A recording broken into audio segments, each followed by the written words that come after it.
Futuristic homes are the way to go. The theme of this season's BC Home and Garden Show is just that, futuristic designs and technology quickly making their way into today's homes. Stephanie Gatsionis, Assistant Show Manager at the BC Home Show, tells us what's new this year at the BC Home and Garden Show. We have quite a few new things this year.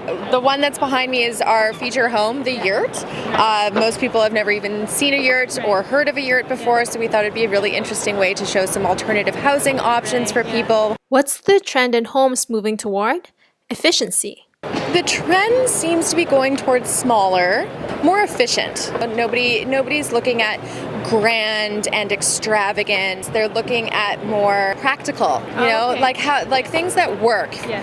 Furniture that provides multi-purposes. I think people just kind of want that easiness about being home with their lifestyle. She also lets us in on how new technology is making homes self-sufficient. So, we have a few exhibitors that will showcase you things that will help make your home a bit more energy efficient. Different products that you can bring into your home that are energy efficient, and different kinds of apps that you can control everything from your phone so that you can monitor everything even when you're away, compared to just having somebody check in on your home. They're making it a little bit more self-sufficient. Right. Even our feature home this year, yurts are actually a very small footprint in terms of how they interact with the environment around them as well. They're very friendly towards that. There's not a lot of things that they have to do in terms of the infrastructure and everything like that for the nature around them, which is great. But why design a yurt? Award-winning interior designer Jamie Banfield tells us why yurts are so chic. We're seeing this very big trend on glamping, right? So everybody's trying to get away. We're seeing everything on Instagram. Everyone's traveling, getting out there, and we're all, I think, interested in fun and different experiences. So the cool thing about a yurt like this is you got that kind of glamping, kind of that shabby chic kind of getaway. It could be a secondary home. Jamie, why did you choose to design a yurt? I think the typical thought of a yurt might be, a secondary space or a home or something that you set up, but then you can actually take down pretty quick, whereas this is actually a house. So somebody can install it anywhere in the world. It's very cost effective and really easy to install, but the really thing I love about it is there's no posts or anything like that we're trying to deal with for structure wise. And when you walk into a yurt, it might look a little bit closed off, smaller on the inside, but it just opens up because of the elevation of the ceiling.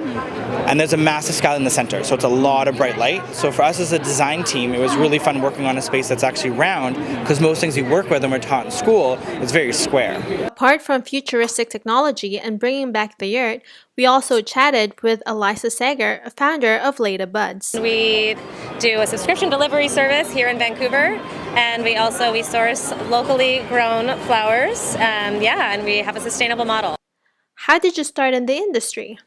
I lived in Hawaii for 6 years, and I started this, I loved flowers. I learned how to make traditional hakus and leis, and then as I started approaching and getting into the industry, I got this love for bouquets and flowers, and instead of having the kind of hoity-toity feel with flowers, I really just wanted them to be approachable, touchable, easy to access, and easy to get, but not like grocery store flowers. Some really nice, beautifully arranged flowers. How is your business model sustainable?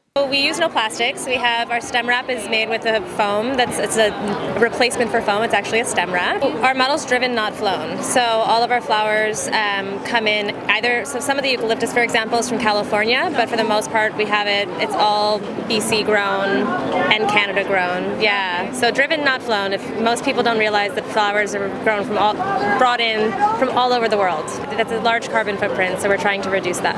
From the BC Home and Garden Show, my name is Arnie Aquino, always one with 25.